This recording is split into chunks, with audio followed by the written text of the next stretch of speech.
And there they are. Sorry, that was a bit high-pitched there, gentlemen.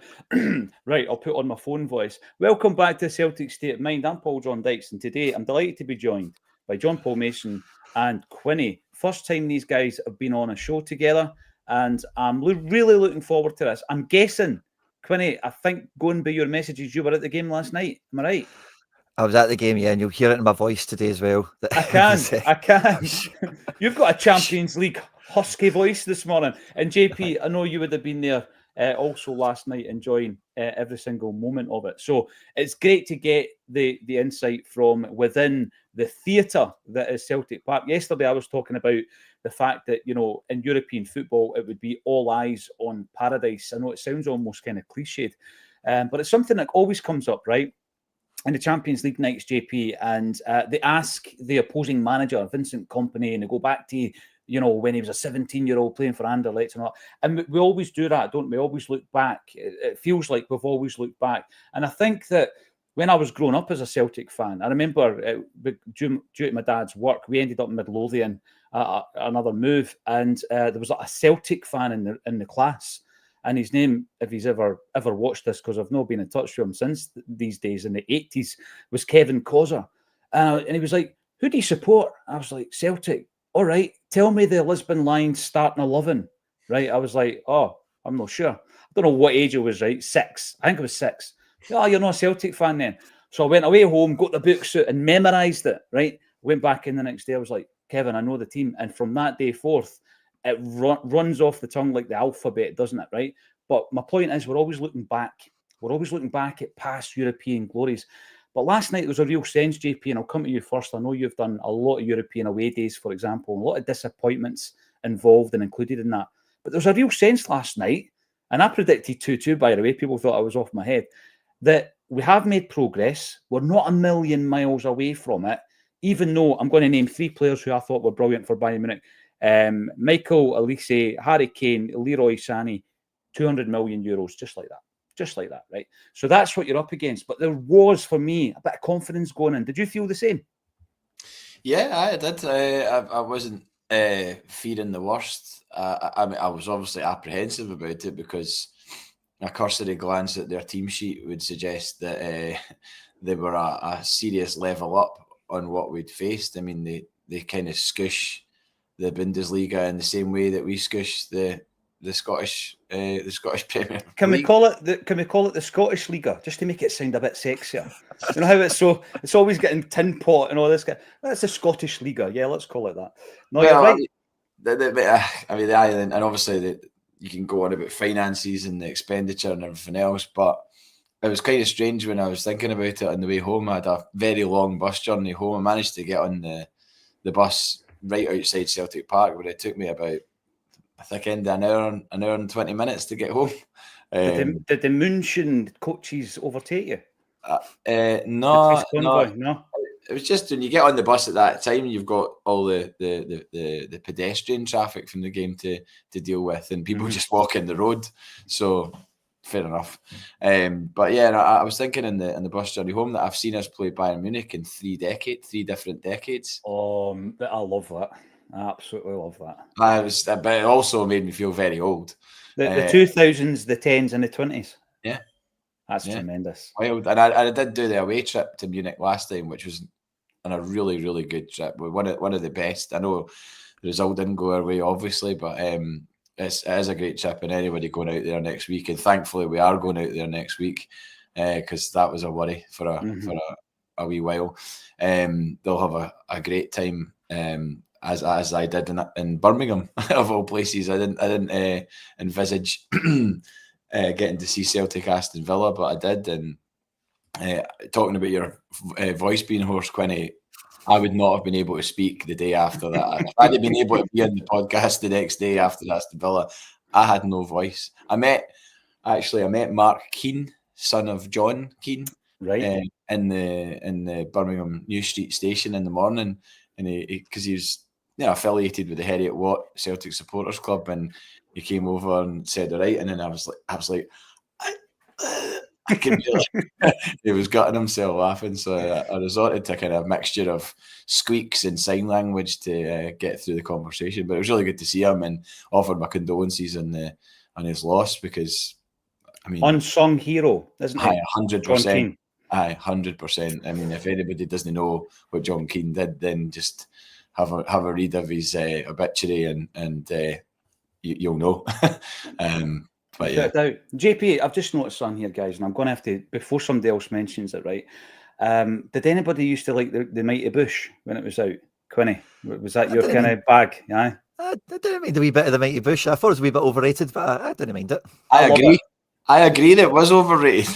Did you think so? I've got the box set up there, but I've never. It's one of those ones that I've never really properly appreciated. Like it's not a Reeves and Mortimer or an Alan Partridge to me. It's several rungs down from that. But that's just was really no, that's fair enough. But it was really wacky, right? It was a bit kind of psychedelic. But the reason I bring it up is there was a great episode where there was a copycat, and it was the Flighty Zeus. So you had the Mighty Bush. And then you had guys that were trying to replicate what they were doing called the Flighty Zeus. And I've just noticed that since you and I have appeared for a long time on a Thursday, I'm basically morphing into JP's set here, right? I never used to have shelves with loads of stuff. And now I've even got a top on that side, on the same side as you, JP. And I've just noticed this. Folk think that I'm in your studio with you. I think we are sitting side by side. That's the truth. That is the truth.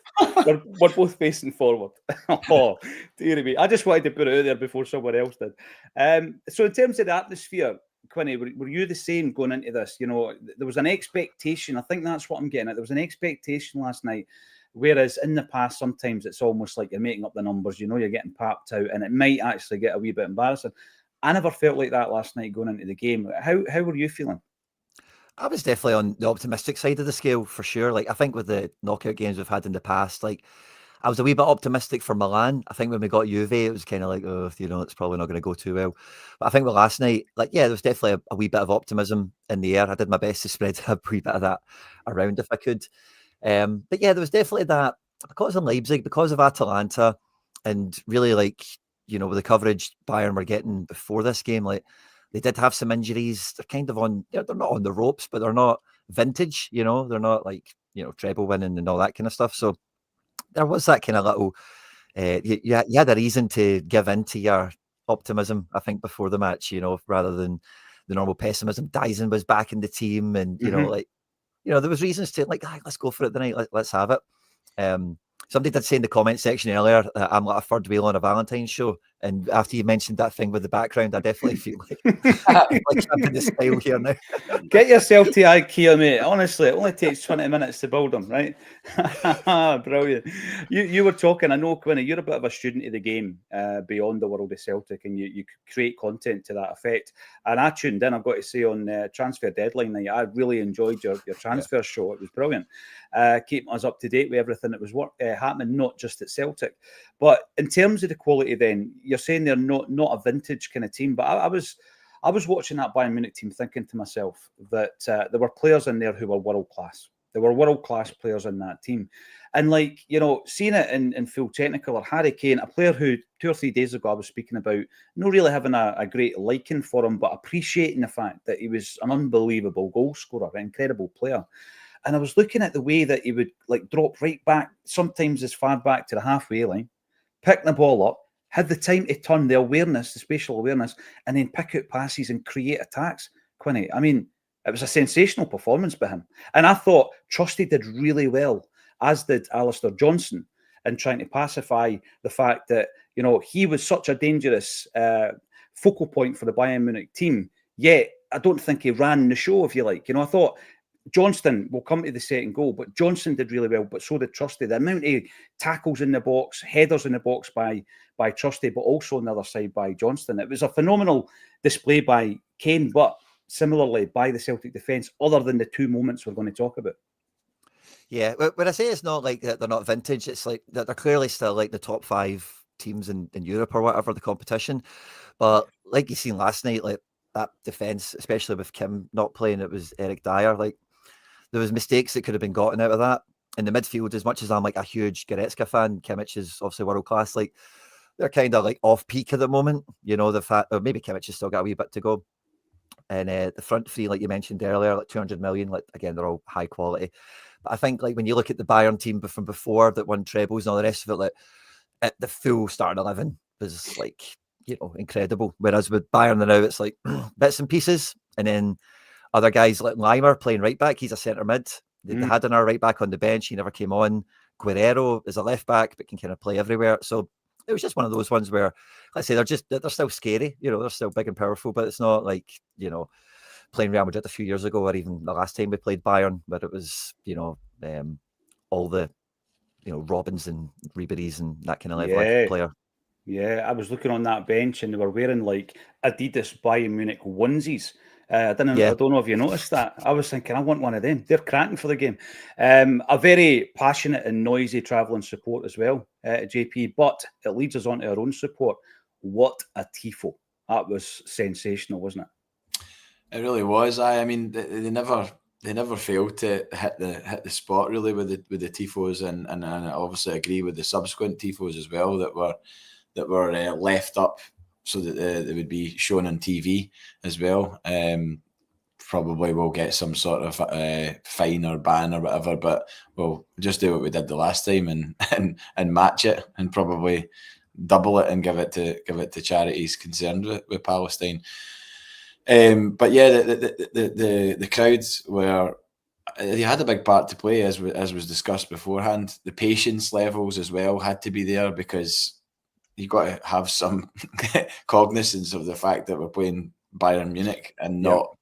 And there's a few times I was like looking over at their support and just being like, I wish they'd shut up. And I'm like, well, they're Bayern Munich's away fans. Like, of course they're going to be there in numbers. Of course they're going to be vocal. Of course they're going to be coordinated. If you've ever been to even just a German football match between two German teams, the atmosphere is always really, really good at pretty much every level. Like, I went to a Hanover Bayer Leverkusen game once, not expecting to be involved in this incredible atmosphere, but it was something else. So it's kind of like if you've not got your, I was going to say another S word, but if you've not got your stuff together as a support in Germany, then you're probably going to be maybe a bit mocked, just because it's the bar's been set quite high by the supporters of all the German clubs. So obviously impressive and hugely frustrating. I still can't believe that goal with Disallowed. I know obviously the reasons why, and I heard Joe Hart's take on it, saying I've got my goalkeepers union hat on with regards to that, but it was so frustrating. I mean, that goal goes out. That to me was like the Callum. I know it gets sort of cited a lot, but it was like the Callum McGregor shot against Madrid, but it went in, and then you're like, please don't rule this out. And of course, I mean, parallel universe time. What happens if we go 1-0 up against Bayern Munich in the first minute? It's all energy, JP. It's energy. That's just the thing. I reckon we get a second. Seriously, and that sounds mental to say that, but with the way that stadium would have been going after that, and the players would have obviously felt about 10 feet tall at that point. So at that point, that's when you're going to be risky and try to do something. And that was what a lot of the criticism was labelled at around about me, where I was sitting with the guy next to me was just like on at them because we weren't being brave enough. But then there's been brave against Rafe Rovers and there's been brave against Bayern Munich, and the idea that they could just come back and cut you open at will. I mean, you look at Elise's goal, was just absolutely ridiculous. Yeah, it was, right. And as I normally do, if I'm going to be talking about the game on the channel, I'll watch it back, right? And you do see, and Quinny, I think you're the same, you do see a lot more second time around, right? So in terms of that first goal, I agree with you, JP, because I believe in momentum massively in football and sport and life. But the energy that Bayern Munich took into the halftime break continued into the first couple of minutes of the second half. And I think you're right. There could have been that opening up because Bayern Munich then have to get a goal back. And then, you know what? We've got the confidence in Kuhn's on fire. But it was a disappointment, Quinny. You know, you can hear that the players are celebrating, the crowd are celebrating, the music's on. And then all of a sudden, it's just that realization, oh my God, it's going to be chopped off. And I wasn't 100% clear why. And I'm looking at Ida and I'm thinking, right, he's in an offside position. He's interfering with play insofar as Joe Hart said, he is in the eye line of the goalie. It still feels harsh though, Quinny. It does, as a Celtic fan, doesn't it? Yeah, it was a sore one. And I think like you almost could actually hear the needle scratch off the record, you know, like with the goal getting chopped off. And the fans were great as always. I think the Tifo was brilliant and all the kind of pre-game atmosphere was top notch. But I felt that after the goal get taken away, Parkhead was like empty. I was really close to the away fans, so maybe there's a little bit of that playing into it. But I thought the Bayern Munich fans, number one, best away support I've seen at Celtic Park, you know, ever probably, if not in a long time. But I felt that they were creating the atmosphere for big portions of the game. And I know the Green Brigade were still singing, the boys in the corner were still kind of bouncing around and stuff, but the rest of the stadium was just like, boom, on their seat for the rest of the game, it felt like, you know, and that's a bit of an X factor that we kind of need in that game, you know. So maybe even if that disallowed goal didn't happen, because it did feel like it just kind of took the needle scratch, jumped, you know, a bit of the air came out the place. I felt it was a real sliding doors moment, you know. It definitely was, and we'll look back on it. We'll look back on this campaign like we did in many ways last season, JP, where we were like, yeah, if that ball hadn't hit Maeder's boot on its way through to Palmer, there's always these moments, these tiny, tiny margins, fine margins. And that was one of them. But what I took from it, once I got over that initial disappointment, was, right, we could carve them up. We could do this. We do have the quality. We know it's not at the same level of quality that we've discussed already, but Kuhn's goal, if you remove the fact that it was disallowed, was a sensational goal. Absolutely brilliant. Against Manuel Neuer. Aye, and against his former team. That was mentioned a couple of times last night as well. So it did give me the sense that we weren't coming out of this game without scoring a goal, JP. I had that confidence after that first minute. Well, I mean, it took us a while to get there, but you start thinking, like, if it was Kyogo or Maeda that was in Ida's position, would they have been small enough so that the keeper could? I'm trying to think of the words. His eye line wouldn't have been blocked from seeing that. So I mean, to get the goal eventually after losing two at the worst possible times. I mean, to lose a goal pretty much with the last kick of the ball in the first half, they go in with their tails up, and then to lose one pretty much straight after half time as well.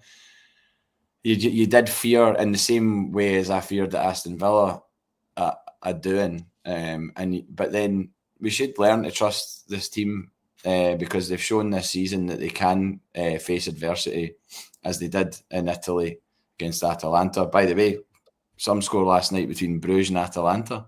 I know. Bruges beating Atalanta 2-1. Wow. Didn't see that coming. But yeah, I mean, I think that the team have earned the right to be trusted with games of this magnitude. And even although it was 2-0, you did feel that. Can you remember the exact point where there seemed to be a shift and the crowd did come back to life? It was before the goal, I think. Yeah, I think it was maybe the impact of the substitutes, Quinny. I don't know if you agree with that, because I'm going to get to this, right? But there was a moment in the game. I'm skipping ahead a wee bit, but there was a moment in the game, lads, right, where Ida was doing this thing where he's got that kind of languid movement up top. He wasn't really, and then the ball went out left, and it was chased down by Maeda, and the defender knocks it back to the goalie, which is where Brendan Rodgers wanted Ida to be. He wanted him to cut that out. He could see it. Brendan could see this was happening in front of him, and it played out the way he thought it would. And Ida was nowhere near. And he's kind of reacted really, really slow. And you could see Rodgers going ballistic at Adam Ida. And I thought to myself, he's going to hook him. He's going to hook him the next opportunity he gets. Now, fair enough, it was 60 minutes, and there was probably planned substitutes at that time in any case. But he was going ballistic at Adam Ida. Then the ball came to Callum McGregor, and he played it out wide to Greg Taylor, who should have driven forward at that point. But he checks himself, goes backwards, and played it to Trusty. And I thought, aye, he's getting hooked and all. And then Rodgers turns round, he shouts on Jota, and then he turns round and he gets Schlupp to get his kit off. And I'm thinking, he's unforgiving, isn't he, Brendan Rodgers? If you don't do what he's asking you to do, he'll just take you off. But I just felt that after that, maybe it's the introduction of Jota. I'm not sure, because the fans' favourite, the big return. I felt there was a change in energy at that point, Quinny. I'm not sure if you would agree with that. I think it's definitely after the subs and before the goal, there was like a lift in the place. I'm totally with you on that. Was it maybe when Schlupp wiped out Kimmich? Maybe, because that was like the first kind of like leave something on somebody, that we had in that game. And it was like an honest clearance, but he just obviously he's wellied him as well. And I thought Schlupp, like on that kind of note, like you could see the difference between him and Taylor, like that physicality kind of level where he felt like he was on the ball a bit more.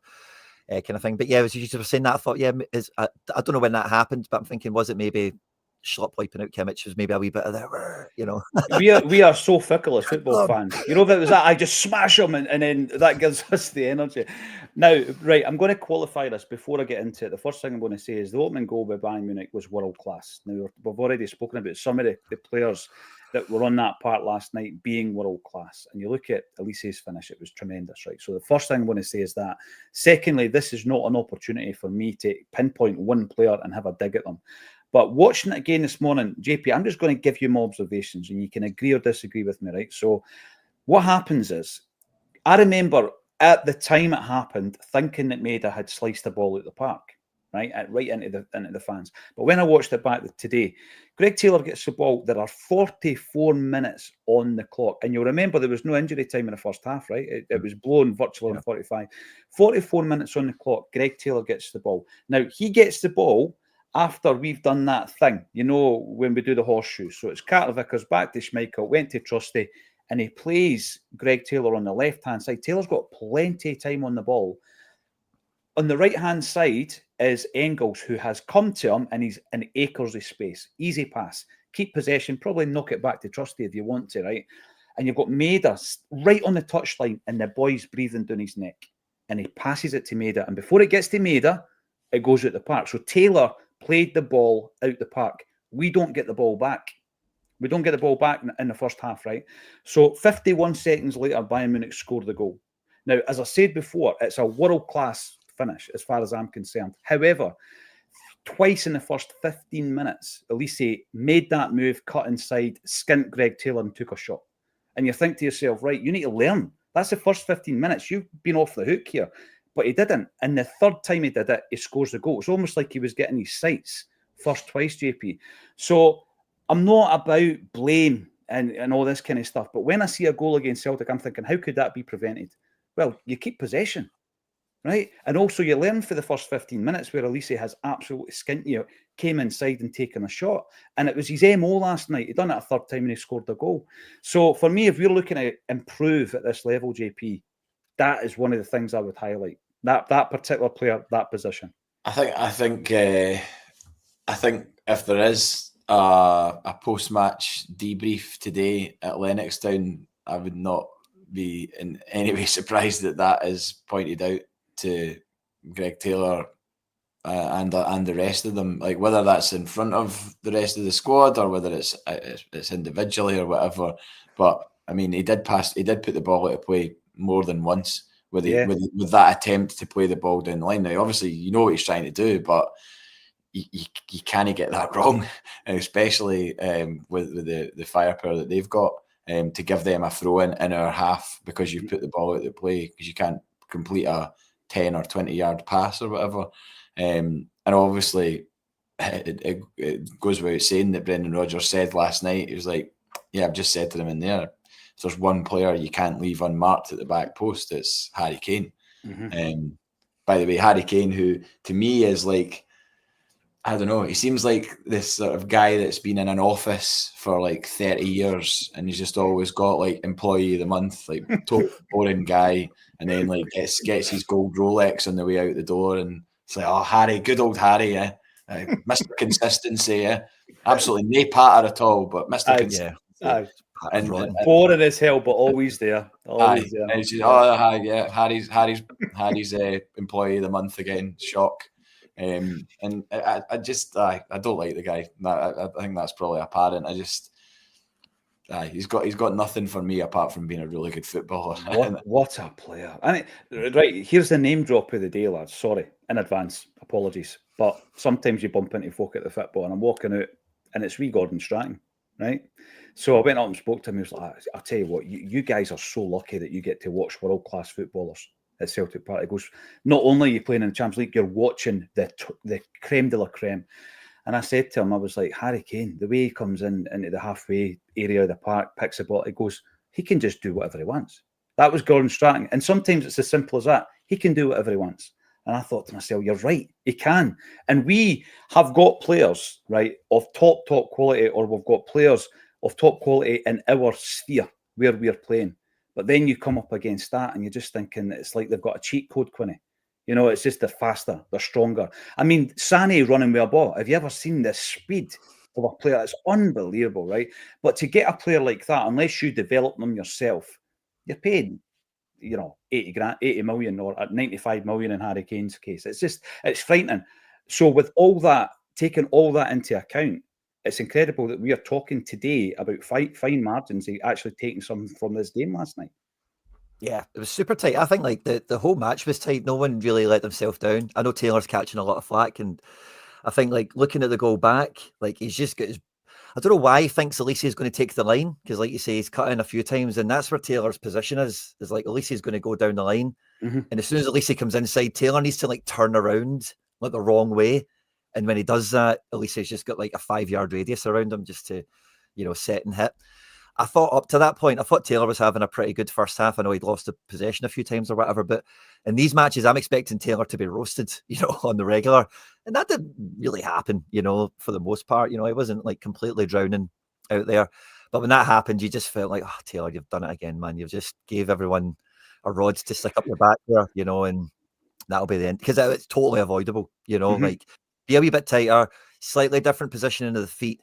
And then when he cuts inside, you're not having to turn like all the way around the wrong direction to then face up to him again or whatever. So I kind of felt bad for him, especially watching the replay, seeing it closer. The Harry Kane goal was right in front of me. I was right next to the Bayern fans in the wee stand, the main stand. I was in there last night, and cool, calm and collected. I know you can't leave him unmarked in the box, right? But again, watching the replay, it was kind of smart from Bayern. They had everyone on the back post, and then everyone but Kane moved to the middle or to the front post, and he just stayed. And it's just like you've just been caught with your pants down kind of situation. They've just tricked you. So I felt kind of bad for the defense for that one. But those two tiny things are the difference of that match. 100%. Yeah. And I felt sorry for AJ because I thought he had a really good game. If I was to pick out in the first half, I mean, again, watching the backs, Michael had a few really important saves in that first half. Huge. I thought Trusty was brilliant. Trusty actually put CCV in his shade last night for me. Not that CCV had a bad game, but I just thought Trusty stood out. And then AJ, I looked at him and I thought, we talk every pre-season about the group of players, JP, who you think are Champions League standard. Not the class that's going to win the Champions League, but you're happy with when you see them on that team line going into a Champions League game. And the one in the summer that I was on the fence with was Alistair Johnston, but I think after this campaign, he's in that bracket for me. I bet he didn't call anybody a little bitch last night. You hear that?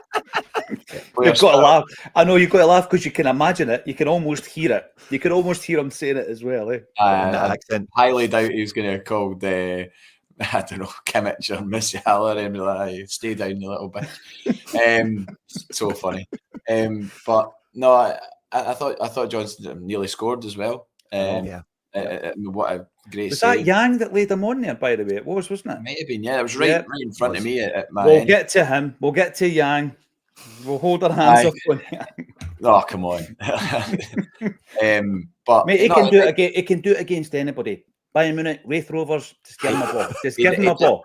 He did, without a question, affect the game. There's no way you can say that he didn't. But just going back to the Harry Kane goal, do either of you know what the big hoo-ha at the corner was and why there was some sort of consternation over what was happening with the corner? Because it seemed to be the ref went into the box and then there was chat for a bit in the box and there was a delay, and then they got another corner so they had two corners in succession.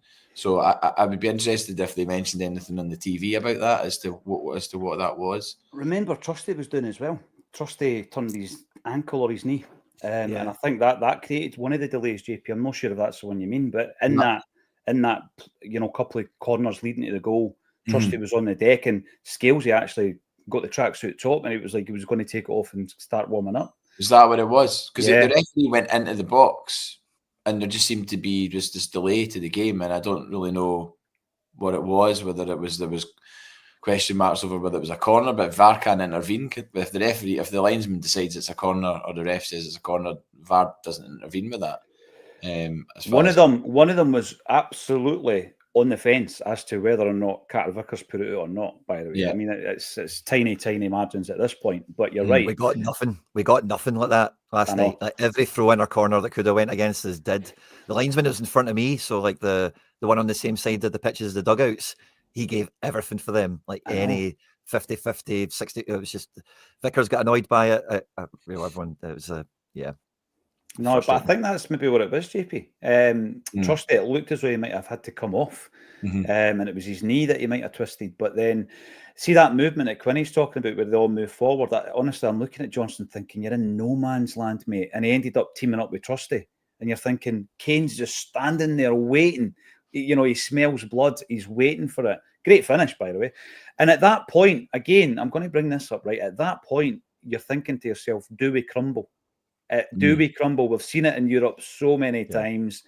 Do we go 3-0 down and then maybe end up grabbing a consolation or whatever? But that's not what happened, Quinny. And I think if we're looking at positives, that's one of the biggest positives for me. I don't know when the energy or the sea change happened. Might have been around about the 1 hour mark with the substitutes. But we came back and we showed a lot of character. I think this squad has got probably one of the strongest mentalities that I've seen from a Celtic team in Europe. Like, you add into that equation as well, Leipzig coming back from a goal down to win, Aston Villa 2 down to kind of claw it back. Like, these are things that we just have not ever done in Europe before, and some of it, the Aston Villa thing doesn't account for much. Bayern Munich is a wee bit, you get a pat on the back for it maybe, but it's a real mentality change. It's a real different type of player we've got. It's a real different belief. I know there's been belief before in the squad because we've had good records and good teams and all that, but that can quickly evaporate when it goes 2-0, before the half and after the half. We've seen that kind of thing time and time again. And I think that's one of the things that I think every Celtic fan, whether they've been aware of it or not, I think a lot of people have, but that is one of the major positives out of this campaign is we are on the level, with basically everyone we've played against. Dortmund is a huge exception, obviously. And last night, like we just mentioned, the difference in the match is 2 tiny things. Where Taylor's feet are, and then a clever kind of set piece kind of thing where no one clicks on to what's going to happen. And that meant that, so it's kind of like a self-fulfilling prophecy because they believe in that. These things become a bit better, become a bit tighter. We didn't mention him yet, but I thought it was kind of getting mentioned in the group chat. But I thought Engels was a big part of that as well, in terms of, because he had some shift on him, going everywhere. It wasn't quite Tate. The first half was next to Ida quite a lot.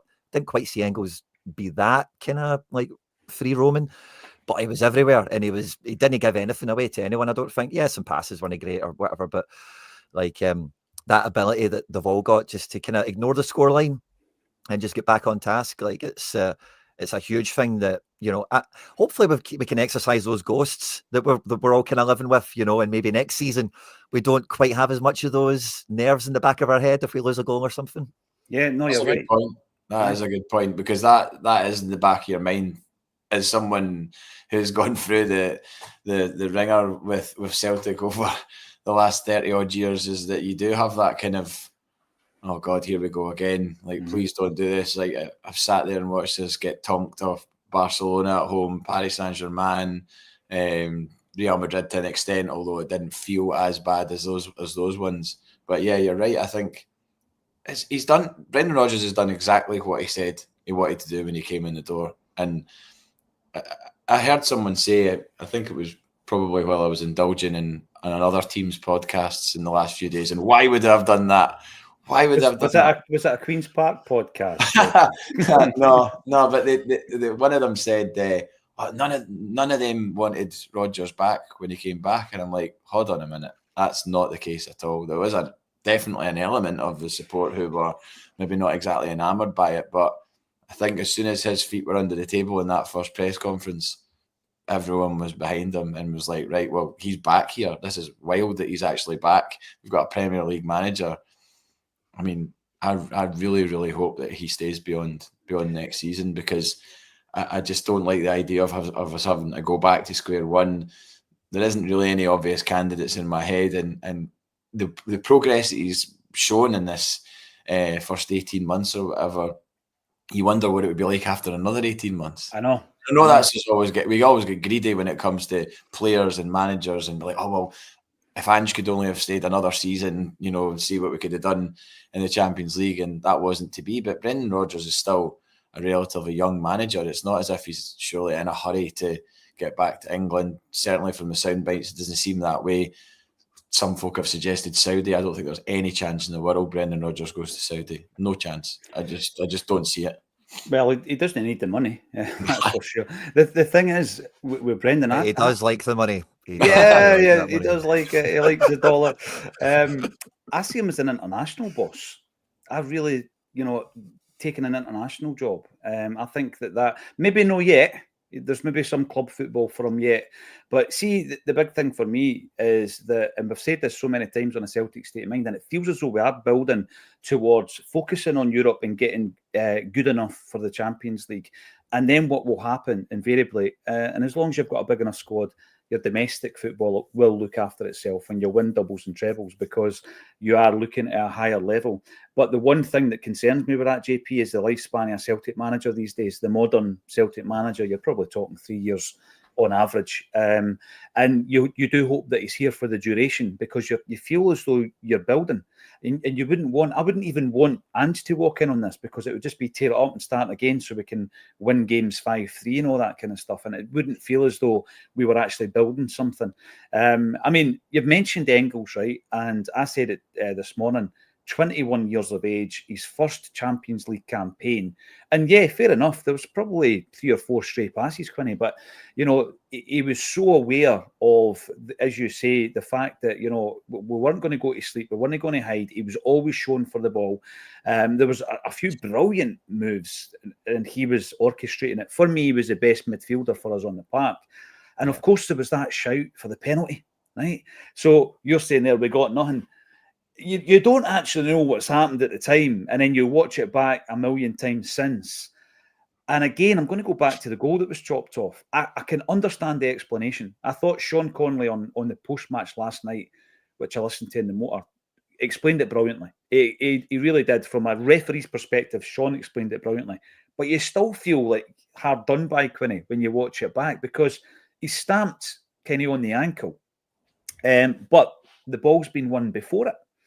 And you're thinking, well, surely he can still hurt somebody or foul somebody, even though that you've got. But I can see why it wasn't given. But it was not given after a VAR review. And, the Celtic support was at the moment, do you think? Maybe it was at the moment where there was an energy burst in the stadium, Quinny, perhaps? Oh, I can't really recall. Because I think that was 53, 54 minutes of the game when that happened. I can't. Yeah, I don't really remember in that line, but I remember standing about waiting for ages, and nobody really knew what was going on. And then the penny kind of dropped for everyone. It's like, well, it must be VAR. Must be VAR. What else are they doing? Mm-hmm. And then all the theories come out from everyone behind you. Oh, well, maybe they're checking for da-da-da-da, and maybe it's this, and then it's obviously we find out it's the penalty thing. I think it's a funny one. It is a clear stamp, it is a clear foul, but the possession of the ball is quite an important factor in all of that, and we've had some stuff go against us where I've got steam coming out my nose and my ears that gets given against us because Sakala Ibrox. If you're in possession of the ball, you can't be. I can't remember that one specifically. Sorry, you're probably was it Starfelt or Alistair Johnston? It was the one where Sakala looked up and grinned at the fans. Yeah, gave it a wee fist pump, didn't he? He basically stood on the Celtic player's foot. It was never a penalty in a million years. Yeah, but they got it. That rings a little bell. I would need to see it back to remember it properly. But we've definitely been screwed over before. When again, I think Dyson's been a big victim of this over the years. But if we're in possession of the ball, you can't foul. It's really hard to give a foul against the guy that's holding the ball. The fouls are committed by trying to turn possession over, sort of thing. So it's a bit of a painful one when it goes against you, especially after the ref's been sent to look at it, because like UEFA do not use VAR willy-nilly, every decision, everything. You know, if they say, look at the monitor, if they come in and intervene, it's normally because they're saying, this is the way to do it. This is to change. You missed something. So I found it still quite peculiar that he did go to the monitor and overturn it, because their threshold for that kind of thing is quite high. Their technology is obviously the best going. So it's frustrating it didn't go for us. But yeah, like when you look at it and, you know, the letter of the law and all that caper, it's kind of easier to accept, isn't it? No, you're right. You're right, and it gave us another insight into what we could do. You know, you're thinking we're feeling hard done by. We scored a goal that was chopped off. A penalty wasn't given after a VAR review, and as I said to you earlier, JP, you're thinking we've got a goal in us here. Jungle Line points out that Bayern Munich could easily win this Champions League. They're one of the favourites, and if they do, and they've beaten us kind of marginally, if you like, then you look back on it and think, actually, we have put a really good account of ourselves across here. Now, Rob Lilly mentions that Company talks very well and is a decent guy, not sure if he is a better manager. Overall, well proud, showed something against superior opposition in River Sea. I guess Yang only bothers with the big match he's at. Right, let's get to Yang before the goal, because he set it up. I have been a critic of the man. And I always look at it, and it's not just, I just don't like him, therefore I'm not going to say he ever has a good game, JP. It's never that. It's the fact that as a winger, he's not created enough goals, he's not created enough chances, he's not scored enough goals, and he's not positively affected enough matches. He comes out against Wraith Rovers, gets a goal and 2 assists, and I've got people telling me, you were wrong all along, you've got to admit it, he's a world beater. I'm like, no, not yet. He needs to do it against better opposition. And he did. Last night, he came on, he was positive, he created chances. I think there was a really good energy to his play. I'm not going to say he was busy and active and all these things, and lively, because that's what people say about him. But there was an end product. There was an end product to what he was doing as well. And, of course, he gets the assist. So I'm not sold yet, but on last night's performance and the weekend's performance, well done to the boy. I'm definitely not sold either. And by the sound of Brendan Rodgers, when he was asked about him in a recent press conference, neither is he. Because without actually saying, I don't think he's good enough, if you read between the lines and what he was saying, he was like, it was almost like, he works so hard, and bless him, the lad, what he works. It was a little bit sort of not patronising, but like it was a little bit like sort of honesty from him, because he obviously sees him in training, sees the work that he puts in, but he obviously knows that he's not good enough really to be a Celtic first 11 player. And I said it before, and I still stand by that. I don't think that'll ever be the case. I don't think you'll ever see Yang as a nailed-on starter in a Celtic side. That's just my opinion. I'd agree with that. I just don't see it happening. I perfectly fine as a contributor, as a squad player, but is he going to be happy to be a squad player for the rest of his career? Probably not. I do think that there's maybe a league or a level where he could go and really, tear it up. Mm-hmm. I mean, Kieran Dowell just scored for Birmingham City against Cambridge. People find a level. And I'm not saying that he's like League One or anything like that. He might be Championship. He might be, I don't know, somewhere else in Europe. I don't know. He might even go back to his homeland and become a star there, based on his maturing at Celtic. He could go back and play in that league and be one of the best players because of his training and his coaching at Celtic. But I just obviously appreciative of what he's done in recent games, especially last night, because we needed the people that were coming off the bench to contribute. Because that's what the bench is there for, and we were 2-0 down, and to get a goal makes a difference to us. Now, it certainly by no means makes it it makes it a good percent better chance of going there. I mean, if we were to go there and pie in the sky chat, score the first goal, that makes it interesting. Yeah. Well, we scored the first goal last night. It just didn't count. So exactly. There's the thing, right? And it's not away from us quite yet, Quinny, right? And by the way, JP's right, and I'm ever the optimist. Absolutely. If you can't dream as a football fan, what's the point, right? But we are going into the game 2-1 down, and you think to yourself, well, it's not beyond us. It's not miles away from us to do some damage. Yang, fair play last night. I'm just going to give him the credit he deserves. He came on and he made an impact. I think the one thing I've always said about Yang, I'll just kind of repeat it once more, but like what he doesn't have or hasn't had or whatever, like he can get with time and experience and a bit of training and practice, maybe needs a loan. That's the most common thing that gets said about him in this kind of breath, obviously. Well, what Palmer didn't have, I never see him getting, like what he's lacking to be at this level, like what Yang brings, that energy, he's busy and, all that. You can't teach people to be like that. They're either, people are only as fast as they are. They're only as hungry as they want to be, only as strong as they want to be. And he's been missing like, that Alistair Johnson pass for his shot. There's not much in that, but he's just been missing that. Just connect the play, make the final third, make the tack finish off somehow, end product, like you said. And even at that, like for the way we play, like Yang, I totally agree with you, JP. I don't ever see him being first name on the team sheet or in the best front three. But, Forrest has obviously been out injured at the moment. We'll probably sign someone else in the front line over the summer. But to play against Rafe, he'll probably play Dundee United this weekend. I'd expect him to start. I would 100% play him on Saturday, yeah. He's totally cool for that kind of thing. Like I don't think there's, he's not Jota, he's not Kuhn, right? But it's not like playing Tilio or Palmer or anything like that for me. It's actually somebody that, hey, like, he might not be great, but he won't shirk it, he won't disappear. And if something comes, he's got a fair chance of making it happen. He's like a similar type of player to Maeda, but doesn't possess the same stamina as and also as he's honed in the last year or so, the finishing.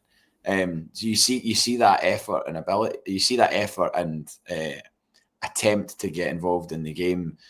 Lewis Palmer just seemed to be a luxury player, just seemed to be the type of guy that thought something amazing was going to happen for him, and then he was going to be able to celebrate wildly and put it on his Instagram. But like that's not what I get from Yang. And if you were to give me the choice of the two to stay after this season, I would obviously say Yang, but it's just about where he fits in Rodgers' plans. And obviously, if Rodgers is looking to upgrade, we keep getting linked with. We were linked with I can't even remember his name, and Rodgers couldn't pronounce it either. But the guy that we were linked with, the winger, there was a Norwegian winger. We were linked, or Jasper or something. I began with an O. Yeah. And so we're linked with him. We're linked with your man from Royal Antwerp, who I'm not going to try and pronounce either. But can I have a go? Can I have a go? Balakwasha. Yeah. There you go. Very Middle good. name Ange. But so there's obviously there's moves afoot to strengthen up there. So he might find himself all the endeavour and sort of enthusiasm in the world won't get him near a Celtic squad. And Rodgers, as you said earlier on, unforgiving, ruthless, will bomb people out if they're not playing ball. The big thing is we've been talking about margins, right? But you remove a player. We've spoken about the issue with Greg Taylor, right? And let's just play the cards here, put the cards on the table. At this level, Greg Taylor hasn't got that quality that you need. But if you want to progress at this level, he's not got it. And I said earlier on to, by the way, brilliant. And domestically, Quinny, like you say, Dundee United, no sweat. Aye, confident he's going to go in and deal with that, right? But if you want to progress at this level, you need to upgrade that position. And it's a wee bit like Yang. If you want to, improve at this level, you've even got to upgrade your backups. So, we're in the Alliance next week, and it's 100 Celtic going into the last 15 minutes, and you need to make a sub because the heart monitors are telling you need to make a sub. Are you confident in that player? In fact, that most of the bench last night, are you confident? And that's where we are just now. We are that bit short. With that bit short in quality, there's a lot of that being legacy issues with transfer windows that only time will sort out. I remember hearing it was Gary Neville actually talking about the team that he part owns, saying that a transfer window takes like 4 transfer windows to sort out. If it's a badging, and it's true, you just can't get rid of these guys, and and we talk about a lot of these players like they're commodities, and I get it, but at the same time, we're just looking to progress as a football team. This will lead us to Maeda.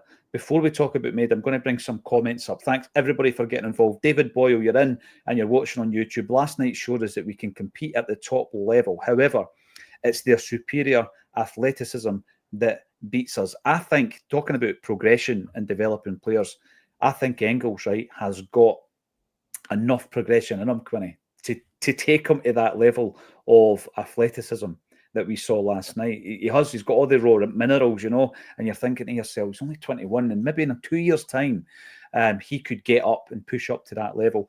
Ewan Boy Martin was feeling disappointed. That was the word used by Brendan last night as well, with our play in the first half.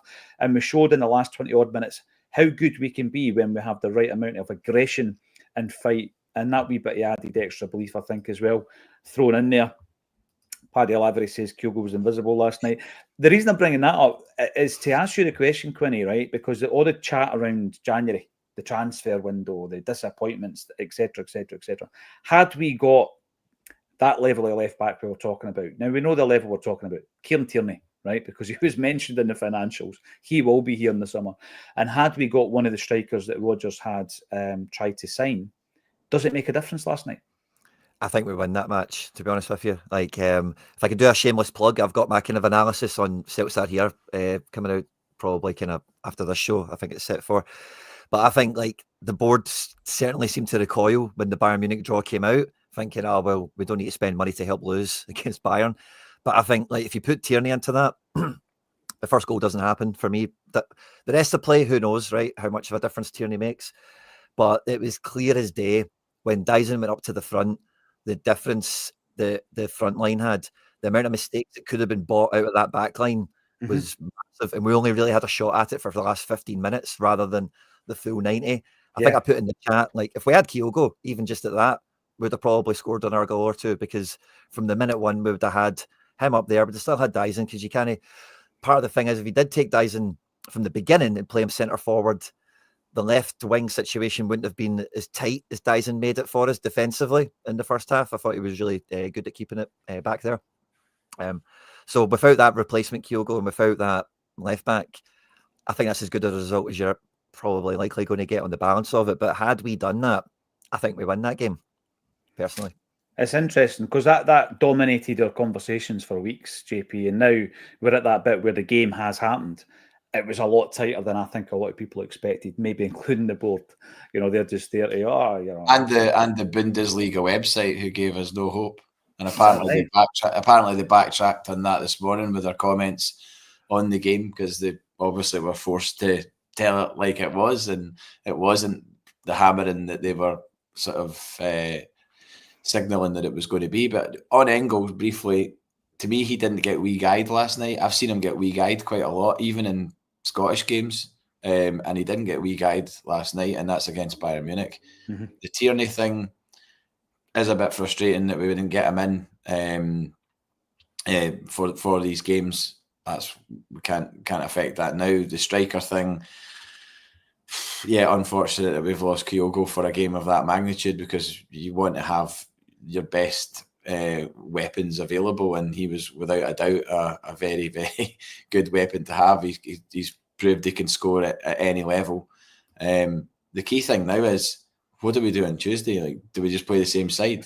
Do they play the same? Do they play the same side? Because it's going to come round so quickly. It'll be Tuesday before we know it. I know we have Dundee United on Saturday first, but Tuesday's a very quick turnaround, and I think they've got I don't know who they're playing at the weekend.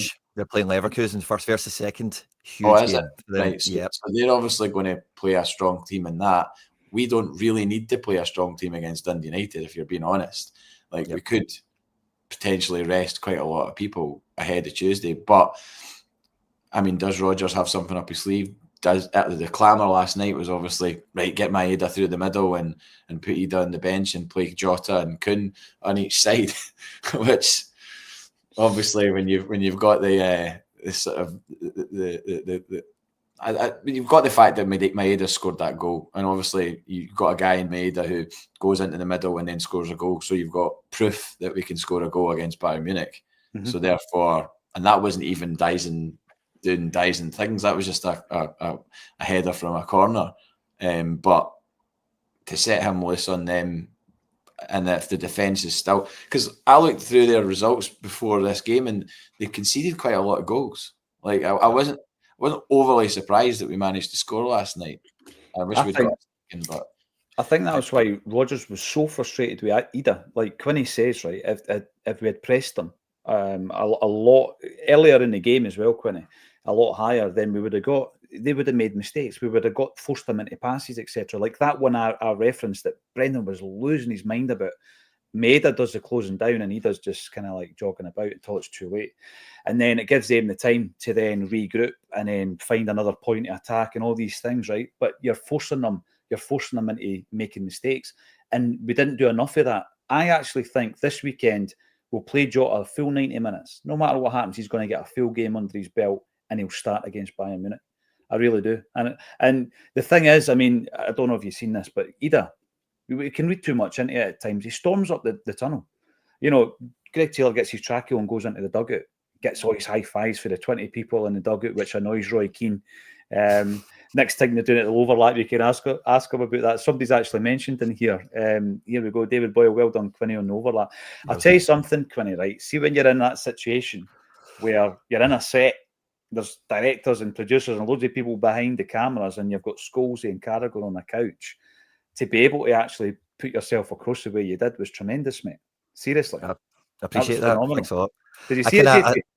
I saw clips, like reels and shorts that have been shared around, slagging the obvious, but I know it's pretty cool. I mean, Paul Scholes, to be in a room with Paul Scholes, I absolutely love that guy. He's one of my favourite players of all time. So Jamie Carragher, I can take or leave. Especially when he's singing Rod Stewart songs with Rod Stewart. That was a bit weird last night. There was a bit of weirdness last night, aye. Rod Stewart was funny, but Jamie Carragher was so try-hard, man. It was weird. But no, fair play. Aye, well done, Quinny, absolutely. But thanks very much. These are the things, and I'm glad that the conversation today has been really positive in my view, because what happened last night, I think you've got to take the positives, and as JP says, how do you play it next week? That is the big question. Well, I'm telling you how I would play my front three, and it would be Jota on the left, Kuhn on the right, Maeda down the middle. I would try and get that early goal, lads. Yep. What do you reckon, Quinny? Do you think it might work? I think the best plan is, like, if you, again, similar to last night, we scored very early. I think Brendan has to be telling them, as soon as we score if we can score the first goal, it's as if we drew in Glasgow, you know. So if we can score in the first 5-10 minutes, we can just pretend that was a draw, and then we can come into this game on even playing field. There's no away goals either, so like the fact that they've scored 2 doesn't put pressure on us to outscore that and all that kind of palaver. Dyson, Kuhn, Jota has to be the front three, has to be for the beginning. Do you know, I mean, I'm certainly not throwing Ida under the bus, because I've seen Ida do enough in the last wee while to know that he's a very, very important player and worthy of his number 9. I saw him score 2 goals at Villa Park with my own eyes and shut them up with our nonsense flags, etc. Which was enjoyable. Obviously, they got the last laugh, but that was very, very enjoyable to see him do that down there. I don't doubt that he's got the ability to score against Bayern Munich if given the chance, but I think to maybe just mix it up. I'd also really hope that Bernardo's back available for Tuesday, just to have him on the bench, just to strengthen the bench, because there you go. Pete read my mind. I think Bernardo was a big miss last night, and not having him to bring off the bench because Hatate, you saw Hatate at the end, he was absolutely done. The amount of work he had to do last night, and as I think I mentioned before, that when Hatate went down in another game, I forget who it was against. Was it Brugge? I think it was Brugge, wasn't it? At full time, he was completely spent. He was completely spent, but then I found out from someone that it was because he'd done more running in that game than he'd ever done in a Celtic shirt before. Which is the thing that if he wants to get a move, then that's the sort of effort he has to put in. And I think maybe if Bernardo had been there last night, we might have seen him off the bench at some point at 60, 70 minutes as well, because, I mean, Bernardo's a really good player. There's no doubt about that.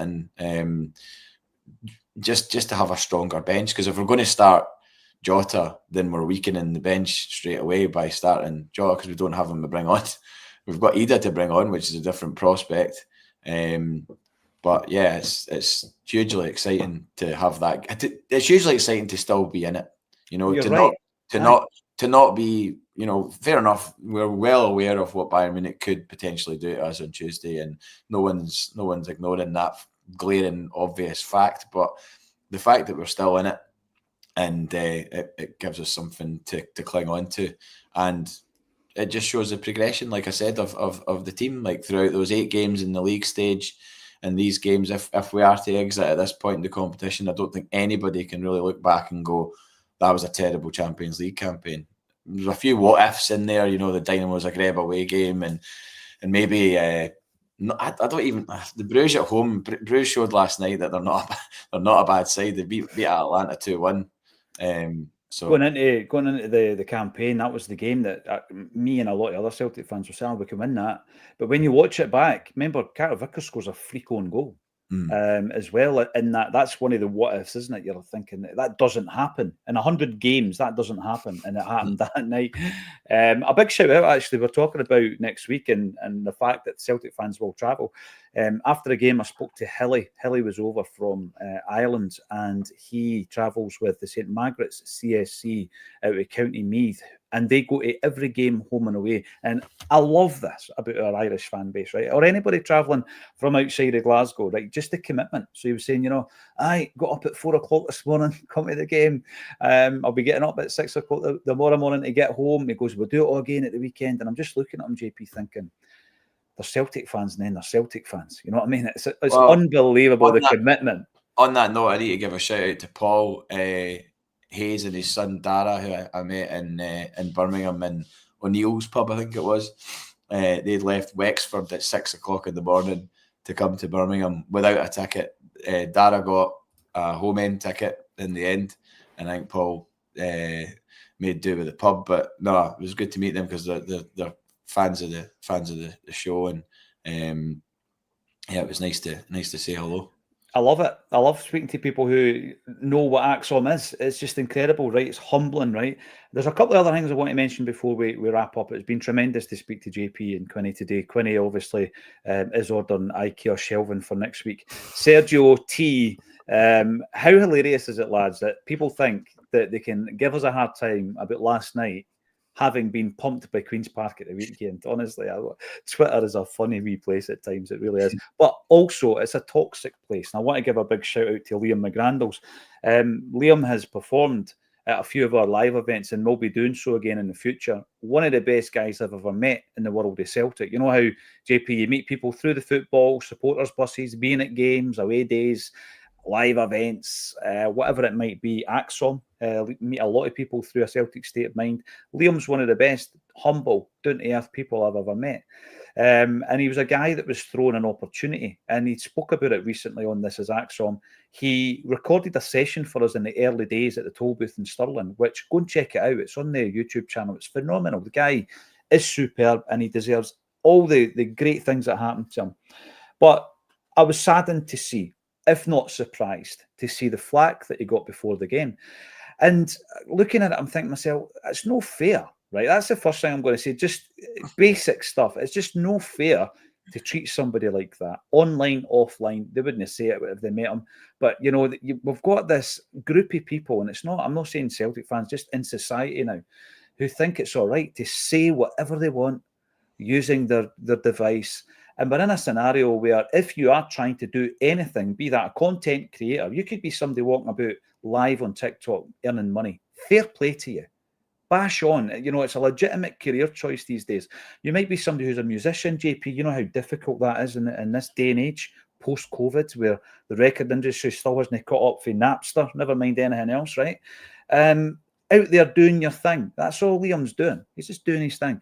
And I would challenge anybody who criticised Liam McGrandles over the last 48 hours, right?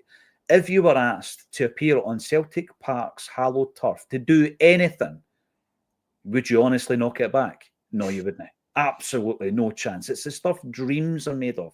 So a big shout out to Liam. And just a reminder, honestly, man, just be nice. It's pathetic that people feel the need to put their own insecurities onto social media, because that's what it comes down to, right? Liam's a great guy. If you meet him in person, very, very soon you will realise that that's what he is. He's genuine, he's humble, and he ended up not doing that gig.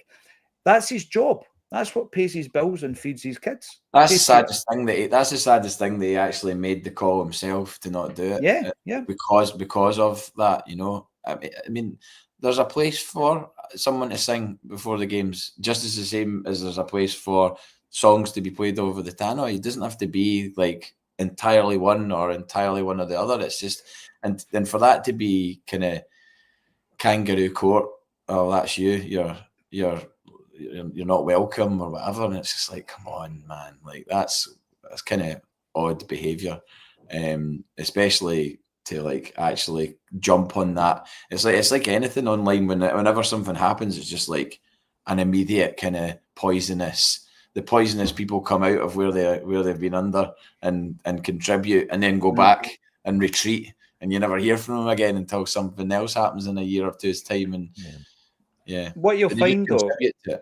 the thing is, JP, I think the three of us have probably been the victim of it in the past.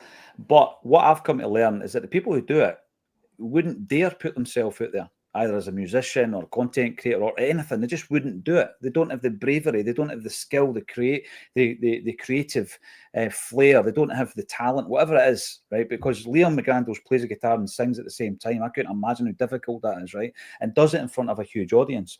So, you know, I just think it's easy also for people to say, well, you should expect a bit of flack if you're putting yourself out there. And I don't think that's acceptable either.